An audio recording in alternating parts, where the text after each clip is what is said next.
মুস্তাফার কাছে আমার মার ভালোবাসা তুচ্ছ, নবী মুস্তাফার কাছে আমার বিবির মহব্বত তুচ্ছ, নবী মুস্তাফার কাছে পৃথিবীর চেয়ারম্যানের মহব্বত তুচ্ছ, আলে ওলামা যা কিছু আছে সকলের মহব্বত তুচ্ছ, নবী আমার কাছে শ্রেষ্ঠ। কথা বলেন ঠিক কিনা?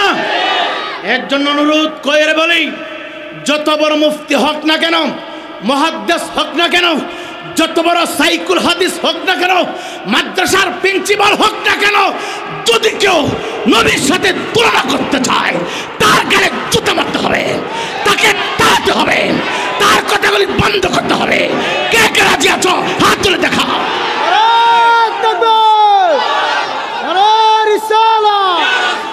হযরত মাওলানা হাফেজ আমির হোসেন রায়পুরী সাহেব আব্বাজি আদম থেকে শুরু করে কিয়ামত পর্যন্ত যত সম্মানী মানুষ দুনিয়াতে আগমন করবে, পূর্বে যারা ছিল, বর্তমানে যারা আছে, ভবিষ্যতে যারা আসবে, সকলের মর্যাদা, সকলের ইজ্জত আর সম্মান যদি রে দুনিয়ার একটা পাল্লার ভিতরে উঠানো হয়, আর আমরা মরিচাকান্দির বাবা বেলাবার থানার অন্তর্গত নরসিংদী জেলার বাবা গোটা বাঙালি মুসলমান এমন নবীর উম্মত হয়েছি, ওই নবীজির পায়ের তলায় যে দলি ছিল রে, দুলাগুলি যদি অপর পাল্লাতে তুলে দেওয়া হয়, সকলের মর্যাদার চাইতে নবী মুস্তাফার পায়ের দলির মর্যাদা আল্লাহর দরবারে বেশি হয়ে যাবে।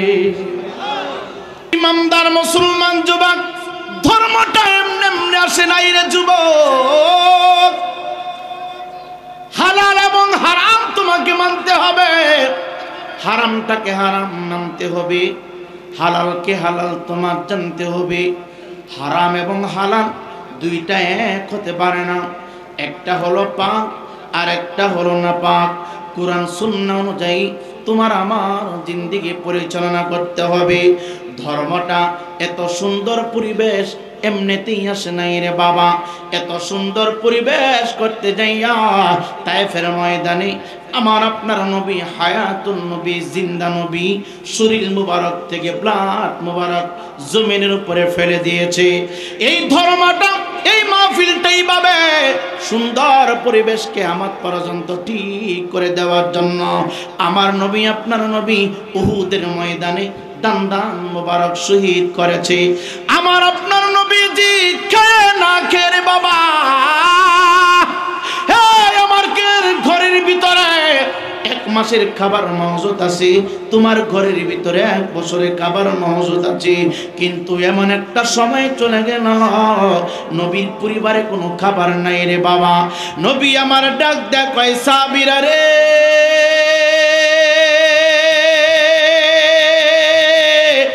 আজ থেকে 3 দিন পরে আমি নবীজি তাবুক নামে ময়দানে অংশগ্রহণ করব, তাবুকের যুদ্ধে আমি নবী অংশগ্রহণ করব, কে কে যাইতে রাজি আছো দাঁড়ায়া যাও। আমার নবী বলতে দিলে হইল, এই ইমানদার মুসলমান যুবক, মক্কা বিজয়ের পরে আমার নবীজি তাবুকে যাওয়ার জন্য সমস্ত নবী আশিকদেরকে ডাক দিলেন। আজকে আমরা আশিক রাসূলের কোনো অভাব নাই। হুজুর ঈমান ঠিক আছে, নামাজ না পড়লে কি হবে? এই কথা বইলা হাসর ময়দানে পার হওয়া যাবে না, বিজানের পাল্লাটা ওজন দেওয়া যাবে না, ফুলসিরাতের ঘাট পার হওয়া যাবে না। ঈমান ঠিক থাকলে তুমি নামাজে যাও না কেন? ঈমান ঠিক থাকলে সুদ খাও কেন? ঈমান ঠিক থাকলে ঘুষ খাও কেন? ঈমান ঠিক থাকলে মহিলা বাড়া কইরা গান গাওয়াও কেন? আমি বলবো না, পাক কাজের সাথে যারা সম্পর্ক রাখে তার ঈমান ঠিক নাই। তুমি দাবি করতে পারো আমি আশিক রাসূল, নবী বলবে যারা সুদ খায় তারা আমার আশিক না, যারা ঘুষ খায় তারা আমার আশিক না, জিনার কাজের বিতৃপ্ত যারা আছে তারা আশিক না, নাপাক বাদ্য বাজনা যারা বাজায় তারা কোনোদিন আমার আশিক না। কারা আমার আশিক? নবী বলে, মান আহাব্বা সুন্নতি ফাকাদ আহাব্বানি ওয়া মান আহাব্বানি কানা মাই ফিল জান্নাহ। নবী আমার ডাক দেখো উম্মহ,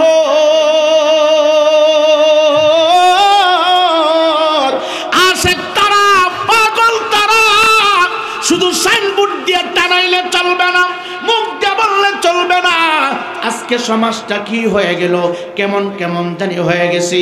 নবী বলে যারা আমার সুন্নাহকে ভালোবাসবে তারা যেন আমাকে ভালোবাসলো, আর আমাকে যারা ভালোবাসবে রে তারাই আমার আসে, তারা কানা মাহফিল জান্নাহ, আমার সাথে তারা জান্নাতে যাবে। আরো জোরে বলেন না। মদ পান করে আপনি কবেন আমি আশিক রাসূল, তুই শয়তান, তুই শয়তান, কথা বল না। গাজার কুলি টান দিয়া কো আমি আশিক রাসূল, আস্তাগফিরুল্লাহ। হ্যাঁ সুদের ব্যবসা করে, হ্যাঁ কো আশিক রাসূল, তুই আশিক রাসূল না, তুই বাটফার। এই কথা বলেন ঠিক কিনা? সুদখোর আশিক রাসূল হতে পারে না, মদখোর আশিক রাসূল হতে পারে না, ঘুষখোর আশিক রাসূল হতে পারে না, মিথ্যাবাদী আশিক রাসূল হতে পারে না। আশিক রাসূল তারা যার পা থেকে মাথার তলা পর্যন্ত নবীর সুন্নাহ দিয়ে সাজানো আছে। কথা বলেন ঠিক না বেঠিক? আপনার কাছে বিরক্ত লাগতে পারে, এই কথা সব বক্তা কইতো না, খালি কই ইমান ইমান ইমান, ইমানে উল্লাহ করে ইমান উল্লাহ, গাঞ্জা টানে হেপলে ইমান নিয়ে দৌড়াদৌড়ি করতেছে। আপনি রাগ করতেছেন, কষ্ট দিতেছে আপনার, এদের কারণে আমরা কথা বলতে পারি না। দেখ তোরা সুন্নিরা কি করে, কথা কর না। নাম দিছে উরুসের ভিত্তে মুবারক, উরুসের ভিত্তে কি কথা বলেন, উরুসের ভিত্তে মুবারক, এই পাশে নারী আর এই পাশে পুরুষ, টান মারছে বেলাটা, কথা কর না। এটা কি উরুস মুবারক না এটা শয়তানে মুবারক? এই কথাগুলি বলবে কে? কেউ বলে না তো। এর জন্যই তো পাবলিক এই অবস্থা। আবার বিড়ি গান গাওয়ার আগে একদল হুজুর আছে মিলাদ ফেরে যায়। তুই কি হুজুর রে? দেখি হুজুর জানে বিড়ি গান গাইব, একটু আগে মিলাদ ফেরে গেছে। হ্যাঁ এ 500 টাকা লাগে নয় মিলাদ ফেরে। তুই হুজুর নামে কলঙ্ক, কথা কোন ঠিক কিনা? আল হাক্কু মুররুন, হক কথা বলতে হবে। তুই জানাস এখানে একটু পরে নাচানাচি হবে, গান গাবে, এখানে এসে কেমনে কোরআন তেলাওয়াত করস, এখানে এসে কেমনে তুই মিলাদ পড়স? মিলাদ খেত সস্তা, দুরুদ খেত এত সস্তা পাইকারি দামে বিক্রি হয়। তুই যেখানে ইচ্ছা সেখানে দুরুদ পড়বে, যেখানে ইচ্ছা সেখানে কোরআন পড়বে। একটু পরে জানে এখানে বেঞ্চন টানবো, গুল্লি টানবো, এই স্টেজে হ্যাঁ মিলাদ পড়ে। আস্তাগফিরুল্লাহ। জবাব তোকে দিতে হবে একদিন। কি ভাবছ পাবলিক খুশি করবা? আমার জবাব একদিন আছে কিনা বলেন? কি ভাবতেছেন বক্ত ইসলিকা জান্নাত পাইলাম, সাইজ করবো সাইজ তো আমরা সাইজ করবো, ফর্দা টানে বাইরে নিয়ে শুরু করবো, খালি ও মাগো ও মাগো। আপনারা খালি আওয়াজ শুনবেন, কিন্তু কোন কিভাবে ফিরাইতেছে এটা দেখতেন না। কিন্তু আপনাদের ফেদানে আমরা দেখব। সাইজ সবারই আছে, সাইজ কি সবার আছে, সাইজ সবার সাইজ আছে।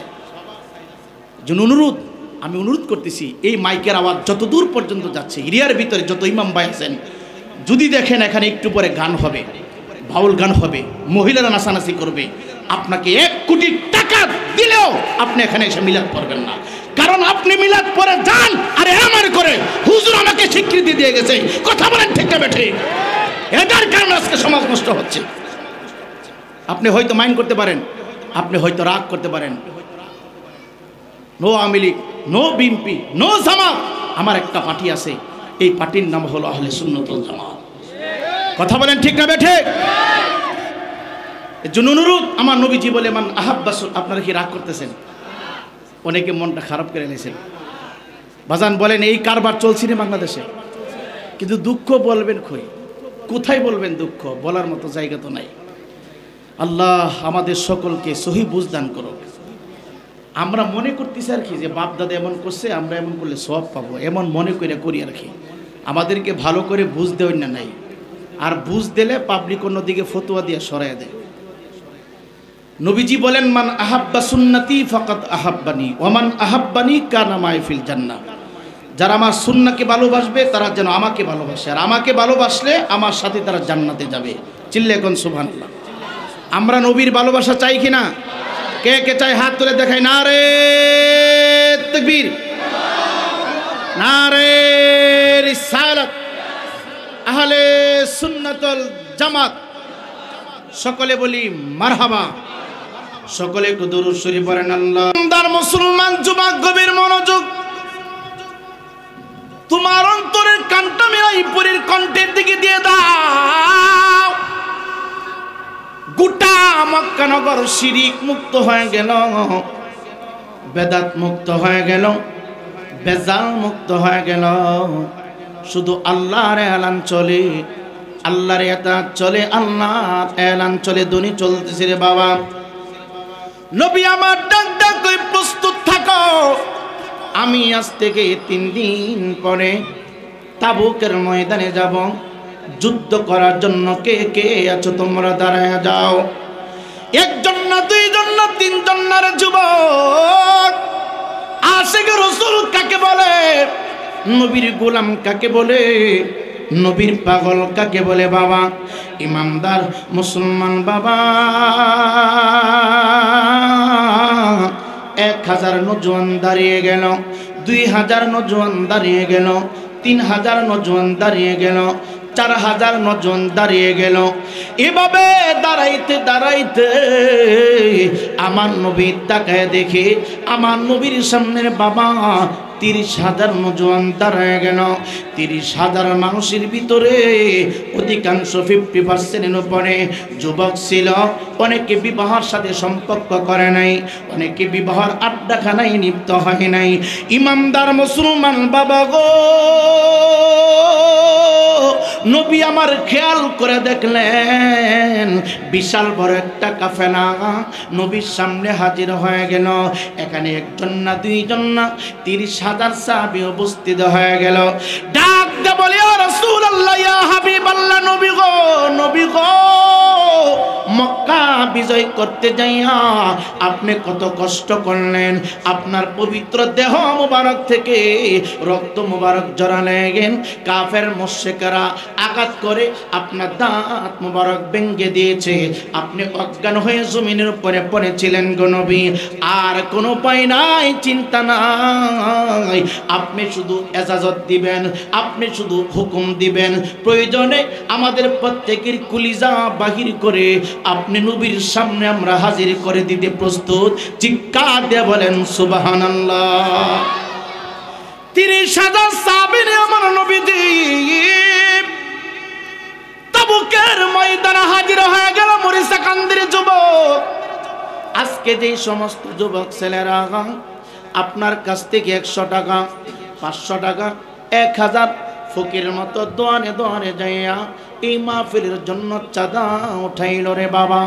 আমার সাহাবায়ে কেরাম 30,000 সাহাবীরে বাবারা এইভাবে যুদ্ধের জন্য প্রত্যেকের জায়গা থেকে চাঁদা আদায় করতে শুরু করেছে। 30,000 সাহাবী নবীর জন্য মৃত্যুর জন্য তারা প্রস্তুত হয়ে গেছে। ইয়া রাসূলুল্লাহ, শুধু কল্লা দিব না, যদি বলেন এই মুহূর্তে কলিজাটা বাহির করে আপনার কদমে ওকফ করে দিব। নবী আমার ডাক দেয়া কয়, যুবক দলেরা, ও সাহাবীরা তোমরা চলো। আমার নবী আগে আগে যায়, আমার নবী আগে আগে যায়, আর সাহাবায়ে কেরাম পিছনে পিছনে হাঁটতেছে। সাহাবায়ে কেরাম তাকায়া দেখে রে আমার নবী যে জায়গার ভিতরে কদম মুবারক রাখে, এই জায়গার মধ্যে ছোট্ট ছোট্ট পাথর যদি নবীর পা মুবারকের নিচে পড়ে যায়, নবীর পায়ের ছোঁয়া লাগিয়া পাথর থেকে সবুজ কালারের ফুল হয়ে যায়, সবুজ কালারের বিছানা হয়ে যাচ্ছে। তাকে দেখলো আমার নবীজি যত জায়গায় কদম মোবারক দিচ্ছে রে বাবা, প্রত্যেকটা জায়গা থেকে মেশক আম্বরের সুঘ্রাণ বাহির হইতেছে। ইমানদার মুসলমান বাবা গো, খোলা একটা ময়দানে আকাশের নিচে খোলা মাঠে 30,000 সাহাবীরা নবীর পাগল হইয়া অংশগ্রহণ করেছে। যুদ্ধ করার জন্য প্রস্তুত। 30,000 মানুষের জন্য বিশাল খাবারের প্রয়োজন। তাবুকের ময়দানে ঢোকার সাথে সাথে আল্লাহর পক্ষ থেকে একটা পরীক্ষা শুরু হয়ে গেল রে বাবা। আশিক রাসূল কাকে বলে, পাগল কাকে বলে? শুধু মুখ দিয়া দাবি করলে চলবে না, তোমার পায়ে নবীর মহব্বত থাকতে হবে, হাতের ভিতরে নবীর ভালোবাসা থাকতে হবে, ওয়াল বডির ভিতরে নবীর প্রেম আর ভালোবাসা থাকতে হবে, তোমার ফ্যামিলিতে নবীর আদর্শ থাকতে হবে, তোমার পারিবারিক জীবন, সামাজিক জীবন, রাষ্ট্রীয় জীবন, ব্যবসার জায়গায়, খাওয়ার ভিতরে, রাস্তাঘাটে, হাট বাজারে, সকল জায়গার ভিতরে নবীর ভালোবাসা ফিট করার নাম হলো ঈমান। শুধু মুখ দিয়া দাবি করলে চলবে না, শুধু মুখ দিয়া বললে চলবে না আমি আশিক রাসূল। 30,000 সাহাবী খোলা ময়দানে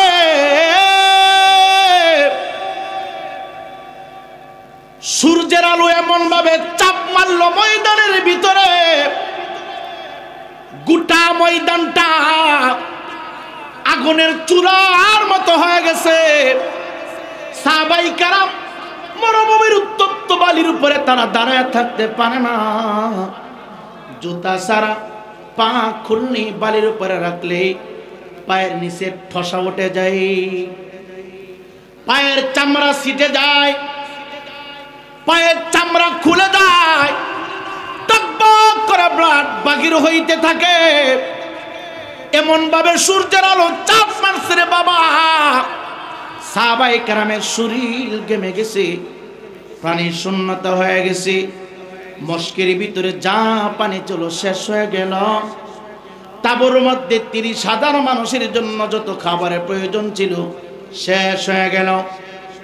প্রচন্ড গরম, পানি নাই, খাবার নাই, 3টা অবধি আমার আল্লাহ এরা কেমন আশিক, কেমন গোলামে রাসূল পরীক্ষার জন্য আমার আল্লাহ 3টা কষ্ট তাৎক্ষণিক তাদেরকে দিতে লাগলেন। আবু বকর ডাক দিয়া কই নবী গো, তাবুকের ময়দানে যারা অংশগ্রহণ করেছে বাবার মহব্বত তারা ডিলিট করে ফেলেছে, মায়ের ভালোবাসা তারা ডিলিট করে দিয়েছে, সন্তানকে টিম বানাইয়া তারা চলে আসছে। সবার ইচ্ছা তাবুকের ময়দানে হাসতে হাসতে তাদের জীবনটা আপনার নামে কুরবানি করে দেবে। ইয়া রাসূলুল্লাহ, নবী গো, ময়দানে আসলাম, অনেক সময় হয়ে গেল, সূর্য এমন ভাবে চাপ মারছে গো নবীজি, সাহাবায়ে কেরামের কষ্ট হয়ে যাচ্ছে। ইয়া রাসূলুল্লাহ, 3টা বিপদ সামনে দেখতেছি। নবী আমার ডাক দেখো, কি বিপদ তুমি দেখতেছ? আবু বকর বলে, ইয়া রাসূলুল্লাহ, ইয়া হাবিবাল্লাহ, প্রথম বিপদের সংকেত পাচ্ছি গো নবীজি, সূর্যের আলো এমন ভাবে তাপ দিতেছে, ময়দানে দাঁড়ায় থাকা আমাদের পক্ষে সম্ভব হবে না, কি করতে হবে? আবু বকর বলে, মায়ার নবী গো, আমরা তো পৃথিবীর কোনো মানুষকে খুশি করতে আসি নাই, কোনো মাখলুককে খুশি করার জন্য আসি নাই, আমরা ময়দানে এসেছি আল্লাহ এবং তার হাবিবের মহব্বতে। আমাদের আকীদা, আমার বিশ্বাস, আপনি নবী যদি আকাশের দিকে 2টা হাত বাড়াইয়া দোয়া করেন গো নবীজি, আমার আল্লাহ গোটা ময়দানটাকে আর কন্ডিশন বানায়া দিবে। যুবক, সাহাবায়ে কেরামের আকীদা কেমন ছিল? সাহাবায়ে কেরাম নবীর কেমন ভালোবাসতো, মহব্বত করত? সাহাবায়ে কেরামের আকীদা ছিল, আমার নবী হাত মুবারক বাড়াইলে আমার আল্লাহ আসমান থেকে শান্তি দেয়, নবীর দরবারে গেলে অভাব দূর হয়ে যায়, নবীর দরবারে গেলে অশান্ত হৃদয় শান্ত হয়ে যায়, নবীর দরবারে গেলে নবী চেহারা মুবারকের দিকে তাকাইলে রে বাবা গুনাহগুলো মাফ হয়ে যায়, আমার আল্লাহ রাজি এবং খুশি হয়ে যায়। সাহাবায়ে কেরামের আকীদা ছিল। বাংলাদেশের ভিতরে আমার মতো কিছু পাগড়ি পরনেওয়ালা আলেম ভাই, আমার মতো কিছু বক্তা ভাই আপনাদের সামনে কোরআন সামনে নিয়ে বলতে থাকে নবীর দরবারে গেলে শিরিক হবে, নবীর কাছে চাইলে শিরিক হয়ে যাবে। এই কথাগুলো শুনলে চলবে না। এই যুবক ভাই, সাহাবায়ে কেরামের আকীদা ছিল নবীর দরবারে আসলে পাওয়া যায়, নবীর কাছে চাইলে পাওয়া যায়, কারণ নবী তো সাধারণ না রে। একটু আওয়াজ দিয়ে বলেন, আমার নবীকে সম্মান দিয়ে পাঠাইলেন কে? জোরে বলেন না কে?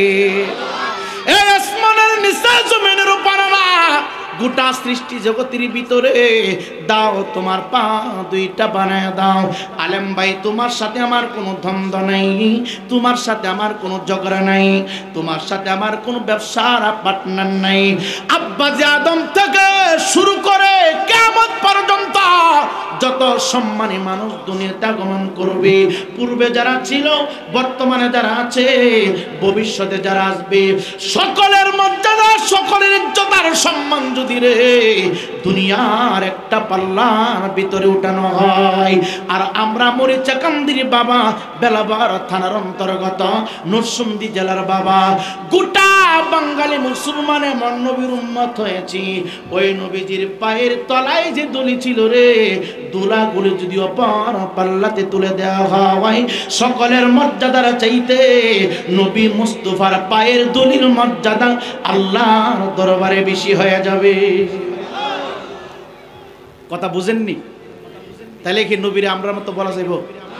কথাগণ, কিছু গজব বা মুফতি আছে এই দেশে, আসেনি? কিছু গজব বা মুফতি আছে, এই বিজ্ঞাউলির ফুট কয় নবী আমরার মতো। এই কথাগণ ঠিক কিনা? আসেনি? আল্লাহ হেদায়েত করুক, জোরে কোন আমিন। সম্মানিত হাজিরিন, কথার দিকে মনোযোগ দেন।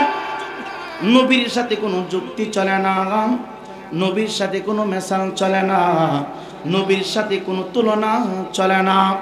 কেনি আঙ্গুলের সাথে এই আঙ্গুলের কোনো যুক্তি চলে না, এই আঙ্গুলের সাথে শাহাদাত আঙ্গুলের কোনো তুলনা চলে না, শাহাদাত আঙ্গুলের সাথে রে বৃদ্ধাঙ্গুলের কোনো তুলনা চলে না। পাঁচটা আঙ্গুলের মর্যাদা পাঁচ রকম আল্লাহ বানিয়েছেন, তেমনি আমার নবীর সাথে কোনো যুক্তি চলে না, আমার নবীর সাথে কোনো মেশাল চলে না। এই দেশের ভিতরে একটা আওয়াজ হয়, আপনাদের দুলাল কামদি হয়, মরিসা কামদি হয়, বটি বন্ধে হয়, গজিব্বা মুফতি ওয়াজ করে, এই রে আম গাছতে আম ধরে, জাম গাছতে জাম হয়, ডাব গাছ থেকে ডাব হয়, তেঁতুল গাছ থেকে তেঁতুল হয়, গাব গাছ থেকে গাব হয়, দান গাছ থেকে দান হয়।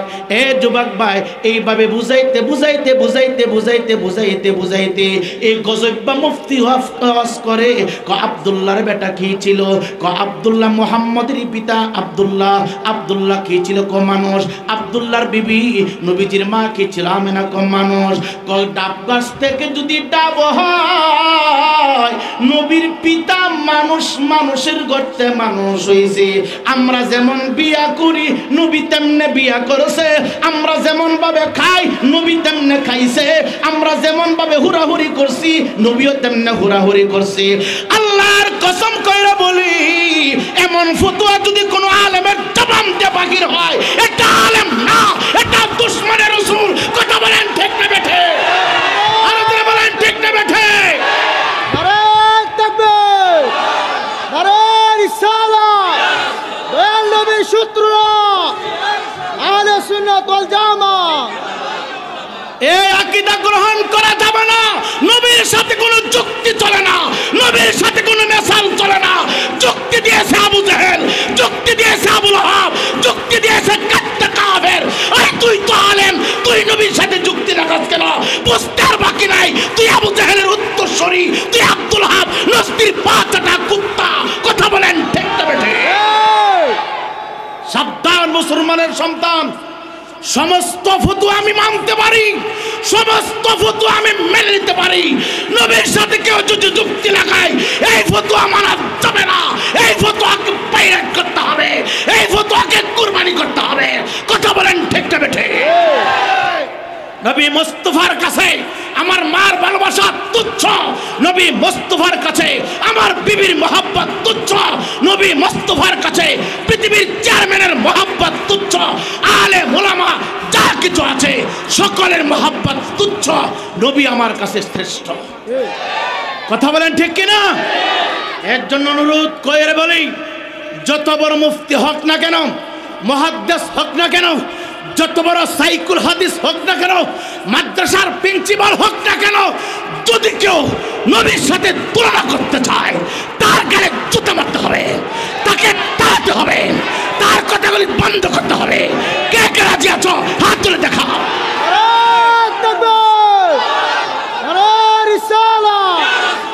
হযরত মাওলানা হাফেজ আমির হোসেন রায়পুরী সাহেব রাজি আছেননি? নবীর সাথে কোনো মেসাল চলে, যুক্তি চলে, তুলনা চলে? আল্লাহ মানার তৌফিক দান করুক, জোরে কোন আমিন। আপনার কি রাগ করছেন? কষ্ট হয়েছে? শরীরটা গরম হয়েছে নি?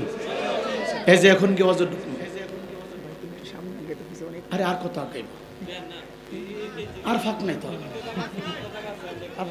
আচ্ছা, হাফ ইঞ্চি করে আজ্ঞান, হাফ ইঞ্চি একটু আজ্ঞান। বাবা এদিকে জায়গা আছে বাবা, অনুরোধ। অনেক মানুষ, শত শত মানুষ দাঁড়িয়ে আছে বাবা, অনুরোধ। আর রাখবেন বাবা, একটু আগান। লা ইলাহা, জোরে লা ইলাহা, বল লা ইলাহা, ও লা ইলাহা, হাসবি রব্বি জাল্লাল মা ফি কলবি, বল নূর মুহাম্মদ, লা ইলাহা, জোরে লা ইলাহা। ভাই সাউন্ডটা কমে গেছে। লা ইলাহা, জোরে লা ইলাহা। একটু সবাই সামনে তার দেন। লা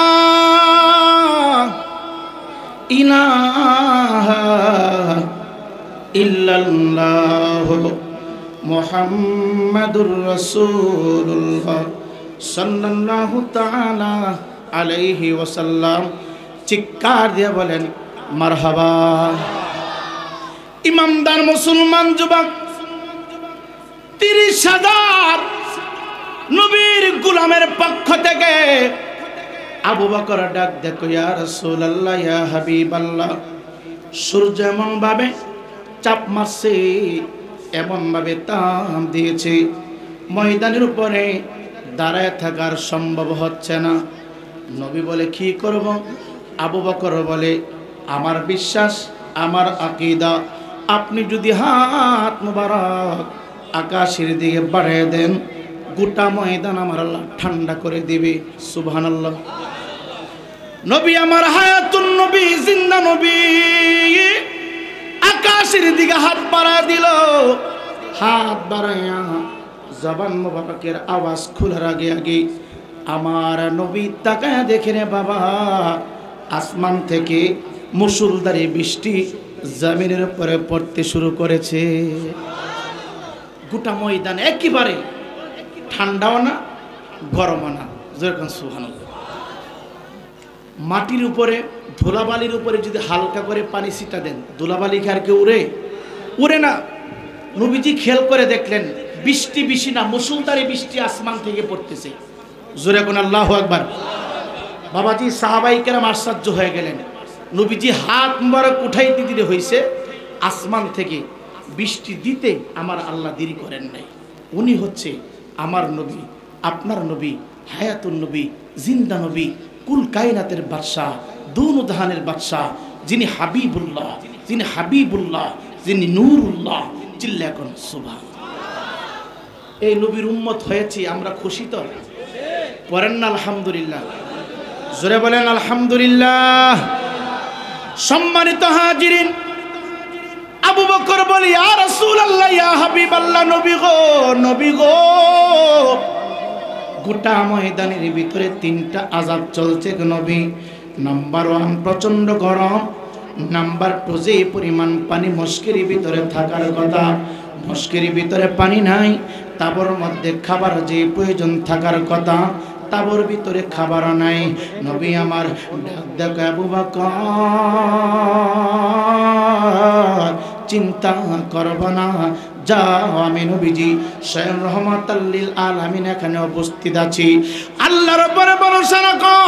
আবু বকর চলে গেল, উমর দৌড়ে চলে আসলো, ইয়া রাসূলুল্লাহ, ইয়া হাবিবাল্লাহ, মায়ার নবী গো, কূপের সমস্ত পানিগুলো শুকায় গেছে, কূপের ভিতরে পানি নাই, মস্কের ভিতরে পানি নাই, পানি না খাইয়া আমরা কিভাবে যুদ্ধ করব, পানি ছাড়া আমরা কিভাবে উযু করব, পানি ছাড়া আমরা কিভাবে গোসল করব, পানি না থাকলে তো আমাদের জন্য বিপদ হয়ে যাবে। আমার নবী ডাক দেখো, মা টেনশন করিও না, চিন্তা করিও না, একটা পেয়ালা দিয়া সামান্য একটু পানি কয়েকটা কূপ থেকে একটু একটু করে সংগ্রহ করলেন। আমার নবীজি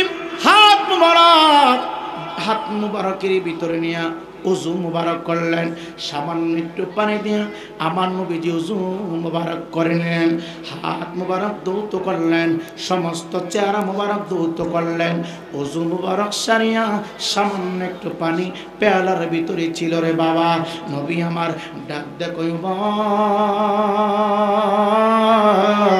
তুমি তোমার শাহাদাত আঙ্গুলটা এই পেয়ালার ভিতরে ঢুকাইয়া এক ফোঁটা করে পানি সমস্ত শুকনো কূপের ভিতরে তুমি দিয়ে দাও, কূপের ভিতরে তুমি দিয়ে দাও। হযরত ওমর বলে, এই মরিচাকান্দির মানুষ শুনো,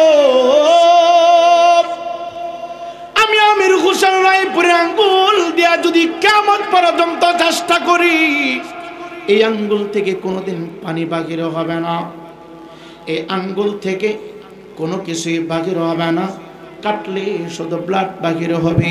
ওমর ডাক দেয়া বলে, আমার নবীজির ব্যবহৃত উজুর পানি মোবারক আমি শাহাদাত আঙ্গুলটা ঢুকাইয়া মাত্র ফুটা ফুটা ফুটা ফুটা পানি প্রত্যেকটা শুকনো কূপের ভিতরে আমি ঢুকাই দিলাম। এক ফোঁটা পানি পড়তে দেরি হয়েছে, আমি উমর নজর কইরা দেখি সমস্ত শুকনো কূপগুলি রে পানি দ্বারা ভরপুর হয়ে গেছে। দুইটা সমস্যার সমাধান হয়ে গেল, গোটা ময়দান ঠান্ডা হয়ে গেল, ঠান্ডা হয়ে গেল রে। পানির অভাব ছিল, পানি দেওয়া সমস্ত কূপ বরাবর হয়ে গেল। নবী তাকা দেখে আর একটা যুবক দৌড়ে আসতেছে, ইয়া রাসূলুল্লাহ, নবী গো, নবী গো। ময়দানে অনেক সাহাবী খাবার না পাইয়া, পানি না পাইয়া, তাদের পেট মরুভূমির বালিতে লাগাইয়া খাবার খাবে এমন একটা সিদ্ধান্ত তারা নিয়েছে। সাহাবায়ে কেরামের পেটের মধ্যে ক্ষুধা, আওয়াজ দিয়ে কোনো কিছু বলে না, কারণ সাহাবায়ে কেরাম জানে তাবুর খাবার শেষ, মস্কের পানি শেষ, কূপের পানি শেষ হয়ে গেছে। খাবার চাইবে, যদি না দিতে পারে আমার নবী লজ্জা পাবে। এই জন্য সাহাবায়ে কেরাম আমার নবীর কাছে খাবার চাই না। সাহাবায়ে কেরাম কি করলো জানেননি? মাথার পাগড়িটা টান দিয়ে খুলে ছোট্ট ছোট্ট পাথর পাগড়ির ভিতরে পেঁচাইয়া জুব্বার নিচে পেট বরাবর বেঁধে দিয়েছে, যেন আমার নবী বুঝতে পারে সাহাবায়ে কেরাম একটু আগে খাবার খেয়েছে। খাবার খাইলো দেখবেন এমনিতে পেটটা একটু উঁচু হয়। সাহাবায়ে কেরাম আমার নবীরে কেমন ভালোবাসতো, মহব্বত করতো রে। পাথর পাগড়ি দিয়া পেঁচাইয়া জুব্বার নিচে এইভাবে বেঁধে দিয়েছে। আর অনেক সাহাবায়ে কেরাম বাবা মরুভূমির বালির উপর পেট লাগাই অপেক্ষা করতেছি।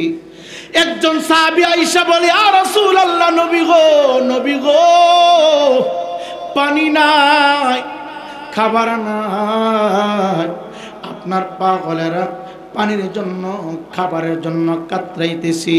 নবী আমার ডাক দেয়া কই কূপের দিকে তাকায় দেখো। এই পাগলা সাহাবী তাকায় দেখে রে সমস্ত কূপ পানি দিয়া ভরপুর, পাগলটা খুশি হয়ে গেছে। নবী আমার ডাক দেখো, চিন্তার কোনো কারণ নাই, টেনশন করিও না, আমি নবী তোমার ইজাজত দিলাম, আমি নবীর পক্ষ থেকে আমার জবান মুবারক দিয়ে তোমারে হুকুম দিলাম। সব সময় মনে রাখবেন, আমি রায়পুরীর বেলায় হইবে হাত, নবীর বেলায় বলবেন হাত মুবারক। আমি বক্তার বেলায় বলবেন জুব্বা, নবীর বেলায় বলবেন জুব্বা মুবারক। আমার বেলায় বলবেন জুতা, নবীর বেলায় বলবেন জুতা মুবারক। আমার বেলায় বলবেন চুল, নবীর বেলায় বলবেন চুল মুবারক। আমার বেলায় বলবেন দাড়ি, নবীর বেলায় বলবেন দাড়ি মুবারক। আমার বেলায় বলবেন বডি, নবীর বেলায় বলবেন বডি মুবারক। কেন জানি আমি রায়পুরীর হাত গুনার সাথে যুক্ত, আমি রায়পুরীর পা গুনার সাথে যুক্ত, আমি রায়পুরীর জবান গুনার সাথে যুক্ত, আমি রায়পুরীর সমস্ত বডি গুনার সাথে যুক্ত। আর আমার নবীর সমস্ত বডি মুবারক, আমার নবীর অঙ্গ পতঙ্গ মুবারক সমস্ত অপরাধ থেকে মুক্ত। কেমনে বলো নবী তোমার মতো, তোমার চরিত্রের ডকুমেন্ট তোমার মা দিতে পারবে না, তোমার বাবা দিতে পারবে না, আমার চরিত্রের ডকুমেন্ট পৃথিবীর কোনো মানুষ দিতে পারে না। আমার অপরাধের কথা যদি আপনারা জানতেন, আমার বক্তা বানায় দাওয়াত দিতেন না। সভাপতির অপরাধের কথা যদি জানতো, ঘরের ভিতরে জায়গা দিত না, সমাজে তার সভাপতি বানাইত না। আপনাদের অপরাধের কথাগুলি যদি অন্য মানুষ জানতো রে, মানুষগুলো আপনাকে ঘৃণা করত। পৃথিবীর মানুষের ওয়ারেন্টিও নাই, গ্যারান্টিও নাই, চরিত্রটা কুসু পাতার পানির মতো, এখন বলে একটু পরে নষ্ট হয়ে যায়। কিন্তু আমার নবী, আপনার নবীর বেলায় আমার আল্লাহ জানেননি, আমার আল্লাহ ডাক দেয়া কয়, ও পৃথিবীর মানুষ, আমার নবীর কারোর সাথে তুলনা করবা না, আমার হাবিবুল্লাহর সমান কারোর সাথে তুমি বানাইবা না। কেন আমার আল্লাহ কয়, ইন্নাকা লাআলা খুলুকিন আযীম। আল্লাহ রাব্বুল আলামিন ডাক দেয়া বলে, হাবিব আপনার উত্তম চরিত্র আমি আপনার ডকুমেন্ট দিয়া দুনিয়াতে প্রেরণ করেছি। আপনার মতো উত্তম চরিত্র পৃথিবীতে আমি আল্লাহ আর কাউরে পাঠাই নাই। নবীর চরিত্র মোবারকের ভিতরে কোনো কালি নাই, কোনো দাগ নাই রে, দাগ নাই। হ্যাঁ যুবক, কোন রোধ কইরা বলি, সাবধান, কে কোন বাড়ি করো, আমি তোমার বলবো না কে কোন জায়গায় যাও, আমি জিজ্ঞাসা করব না। নবীর বেলায় মাপামাপি করবা না, নবীর নিয়ে কোনো ওজন করবা না, নবীর নিয়ে কোনো তুলনা করবা না। কারণ চক্ষু বন্ধ করলে বাবা আমি রায়পুরি কবরে যাব না, চক্ষু বন্ধ হয়ে গেলে মুফতি তোমার কবরে যাবে না, সাইকুল হাদিস কবরে যাবে না। চক্ষু বন্ধ হয়ে গেলে শুধু কবরে যাবে রে বিসমিল্লাহি ওয়া আলা মিল্লাতি রাসূলিল্লাহ। চক্ষু বন্ধ হয়ে গেলে যাবে শুধু বিসমিল্লাহি ওয়া আলা মিল্লাতি রাসূলিল্লাহ। হবে যখন সমন্দারি, বন্ধ হবে দুনিয়াদারি, সব ছাড়িয়া যাবে তুমি, পরে রবে একলাই। আজ আসি তো কালকে নাই, নিঃশ্বাসের কোনো বিশ্বাস নেই বাবা। আজ আসি তো কালকে নাই, নিঃশ্বাসের কোনো বিশ্বাস নেই। হে যুবক, মৃত্যুর সময় নবী, কবরে নবী, জানাজায় নবী, হাসরে নবী, নবী নবী নবী নবী নবী নবী ছাড়া আপন নাই রে, আপন নাই, কেউ নাই, কেউ নাই। মুফতি তোমার পিছনে স্বার্থের জন্য ঘুরে,